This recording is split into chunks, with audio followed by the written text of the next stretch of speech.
कोई इंसान इसलिए खुश नहीं है कि उसके जीवन में सब कुछ सही है। वह खुश है क्योंकि उसका अपने जीवन की सभी चीज़ों के प्रति दृष्टिकोण सही है। यह कहना है अपनी बुद्धि, योग्यता, परिश्रम और सकारात्मक दृष्टिकोण के दम पर गूगल जैसे शीर्षस्थ अंतर्राष्ट्रीय कंपनी के सर्वोच्च पद सीईओ पर शोभित होने वाले युवा भारतीय टेक्नोलॉजी एग्जीक्यूटिव सुंदर पिचाई का एक साधारण परिवार में जन्मे, साधारण परिवेश में पले बड़े, शांत सौम्य सुंदर पिचाई ने असाधारण सफलता प्राप्त कर भारत का नाम पूरे विश्व में गौरवान्वित कर दिया है। आइए जानते हैं कि उन्होंने सफलता का ये सफ़र किस प्रकार तय किया। सुंदर पिचाई का जन्म 12 जुलाई 1972 को मदुरई, तमिलनाडु में एक मध्यम वर्गीय परिवार में हुआ था। उनका पूरा नाम सुंदर राजन पिचाई है। उनके पिता रघुनाथ पिचाई जनरल इलेक्ट्रिक को में सीनियर इलेक्ट्रिक इंजीनियर थे। उनकी मां लक्ष्मी पिचाई स्टेनोग्राफर का काम किया करती थी, लेकिन उन्होंने ये नौकरी पिचाई के छोटे भाई के जन्म के उपरांत छोड़ दी। उनका बचपन चेन्नई के अशोकनगर इलाके में बीता। 4 लोगों का उनका परिवार वहाँ 2 कमरे के एक छोटे से मकान में रहा करते थे। उनके पिता की आय सीमित थी, जिसके कारण उनका जीवन स्तर साधारण था। टीवी, फ्रिज, कार जैसे ऐशो आराम के साधन उनके पास उपलब्ध नहीं थे। उनके पिता सुख सुविधाओं के साधन से अधिक अपने बच्चों की शिक्षा पर बल दिया करते थे। जब पिचाई 12 वर्ष के थे तब उनके पिता ने पहला डायलर फ़ोन अपने घर पर लगवाया। ये पहली टेक्नोलॉजी से संबंधित वस्तु थी जो पिचाई ने अपने घर पर देखी थी। घर पर फ़ोन लगने के बाद पिचाई को स्वयं की एक विलक्षण प्रतिभा का पता चला।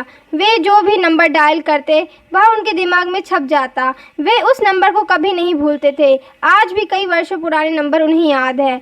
सुंदर पिचाई शांत स्वभाव के होनहार छात्र थे। पढ़ाई के अतिरिक्त उनकी खेलों में भी रुचि थी। अपने स्कूल की क्रिकेट टीम के वे कप्तान भी थे। 10वीं कक्षा तक उन्होंने चेन्नई के अशोकनगर में स्थित जवाहर विद्यालय से पढ़ाई की। उसके बाद 12वीं की पढ़ाई आईआईटी चेन्नई स्थित वारावानी स्कूल से की। 17 वर्ष की उम्र में आईआईटी प्रवेश परीक्षा पार कर उन्होंने आईआईटी खड़गपुर में दाखिला लिया। वहां उनकी branch metallurgy and material science थी। अपनी इंजीनियरिंग के दौरान वे हमेशा अपने बैच के टॉपर रहे। वर्ष 1993 में उन्होंने फाइनल ईयर परीक्षा में अपने बैच में टॉप किया और रजत पदक हासिल किया था। आईआईटी खड़गपुर से इंजीनियरिंग की डिग्री लेने के बाद सुंदर पिचाई स्कॉलरशिप पर अमेरिका में स्टैनफोर्ड यूनिवर्सिटी में पढ़ने चले गए। वहां मटेरियल साइंस एंड इंजीनियरिंग में उन्होंने मास्टर्स ऑफ साइंस किया। एमबीए की ओर रुझान होने के कारण उन्होंने पेनिसाल्वेनिया यूनिवर्सिटी के वार्टन स्कूल से एमबीए की डिग्री प्राप्त की। एमबीए करने के उपरांत उन्होंने अप्लाइड मटेरियल में प्रोजेक्ट मैनेजमेंट एवं इंजीनियर का कार्य किया।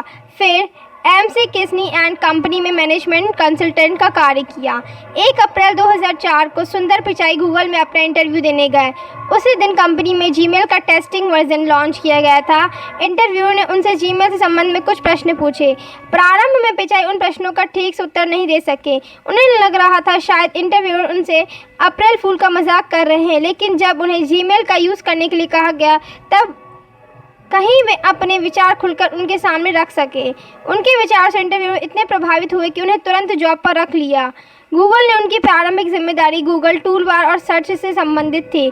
सुंदर पिचाई ने जब गूगल में काम करना प्रारंभ किया उस समय गूगल टूलबार और search engine Microsoft internet explorer में डिफ़ॉल्ट ऑप्शन हुआ करते थे। एक दिन उन्हें विचार आया कि गूगल को अपना खुद का वेब ब्राउज़र बनाना चाहिए, क्योंकि यदि किसी दिन माइक्रोसॉफ्ट ने अपना खुद का सर्च इंजन डेवलप कर उसे इंटरनेट एक्सप्लोरर में डिफ़ॉल्ट ऑप्शन में सेट कर दिए तो गूगल वहां से परमानेंटली हट जाएगा।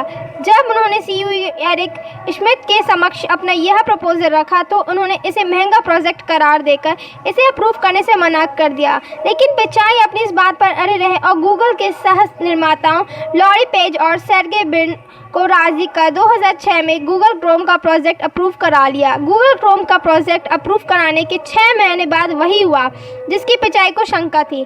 18 अक्टूबर 2006 को अचानक ही माइक्रोसॉफ्ट ने इंटरनेट एक्सप्लोरर से गूगल को हटाकर बिंग को अपना डिफ़ॉल्ट सर्च इंजन सेट कर लिया। गूगल को इंटरनेट एक्सप्लोरर से प्रतिदिन लाखों का ट्रैफिक मिलता था और प्रतिदिन लाखों की कमाई होती थी। यह गूगल के लिए एक बहुत बड़ा झटका था, लेकिन इस स्थिति को पिचाई ने पहले से ही भांप लिया था। इसलिए अपनी टीम के साथ मिलकर 24 घंटे में उन्होंने इंटरनेट एक्सप्लोरर का लूप होल खोज के निकाला, जिसके कारण बिंग पर जो लोग मूव हुए थे उनके सामने एक पॉपअप विंडो में गूगल को फिर से डिफ़ॉल्ट सर्च इंजन सेट करने का ऑप्शन आने लगा। इस तरह उन्होंने गूगल के 60% यूज़र्स को वापस रिटर्न कर लिया। माइक्रोसॉफ्ट के द्वारा मिले इस झटके के बाद गूगल ने स्ट्रैटेजिक मूव लेते हुए एचपी और सभी कंप्यूटर डिस्ट्रीब्यूटर्स से ये डील साइन कर ली कि वे अपने पीसी पर गूगल टूलबार और उसकी सर्च से संबंधित ऑप्शन डिफ़ॉल्ट कर देंगे। सुंदर पिचाई की दूरदर्शिता ने गूगल को एक बड़े नुकसान से बचा लिया था। उनकी कार्यशैली और प्रतिभा को देखते हुए गूगल में उन्हें सीनियर वाइस प्रेसिडेंट के पद पर प्रमोट कर दिया गया। गूगल क्रोम परियोजना में पिचाई ने महत्वपूर्ण भूमिका निभाई। जब 2008 में गूगल क्रोम लॉन्च हुआ तो यह गूगल की उस समय तक की सबसे बड़ी सफलता थी। आज गूगल क्रोम विश्व में सबसे अधिक उपयोग किए जाने वाला वेब ब्राउज़र है। गूगल क्रोम की सफलता के बाद पिचाई को 2008 में vice president of project development बना दिया गया। 2012 में उन्हें गूगल ऐप और क्रोम का वाइस प्रेसिडेंट बना दिया गया। 2013 में एंड्रॉयड बनाने वाले एंडी रूबिन के द्वारा यह प्रोजेक्ट छोड़ देने के बाद पिचाई ने इसकी कमान संभाली और अपना उत्कृष्ट योगदान दिया। आज जैसे कंप्यूटर सिस्टम में ओएस का बड़ा हिस्सा माइक्रोसॉफ्ट विंडोज़ के पास है, वैसे ही आज की तारीख में पर्सनल फ़ोन में ओएस का सबसे बड़ा हिस्सा गूगल के पास है। इस सफलता के पीछे सुंदर पिचाई के कुशल नेतृत्व का हाथ है। उनकी योग्यता को देखते हुए 2014 में उन्हें गूगल के सभी प्रोडक्ट्स का ओवरऑल हेड बना दिया गया, जिसमें Google search, Google map, Google plus, Google commerce व गूगल एड जैसे प्रोडक्ट शामिल हैं। गूगल की सफलता का बहुत बड़ा श्रेय गूगल के लगातार हो रही इनोवेशन को दिया जाता है और इनोवेशन के पीछे जो नेतृत्व करता कार्य कर रहे हैं वो हैं सुंदर पिचाई। उनकी उपलब्धियों को देखते हुए गूगल ने उन्हें 10 अगस्त 2015 को कंपनी का सीईओ घोषित कर दिया गया। इसके साथ ही सुंदर पिचाई भारतीय मूल के उन लोगों में शामिल हो गए जो $400 अरब कमी करने वाले कंपनी के शीर्ष अधिकारी हैं। आज उनकी सालाना आय 335 करोड़ रुपए है। गूगल जैसी कंपनी जहां जॉब प्राप्त कर लेना ही बहुत बड़ी बात है, उस कंपनी के एक भारतीय मूल के व्यक्ति का सर्वोच्च स्थान पर पहुंचना हम सब भारतीयों के लिए गर्व की बात है। आशा है आपको यह कहानी प्रेरणादायक लगी होगी। यदि आपको ऐसे वीडियोस और चाहिए तो प्लीज़ मेरे इस वीडियो को लाइक, शेयर, सब्सक्राइब करना न भूलें। Thank you so much.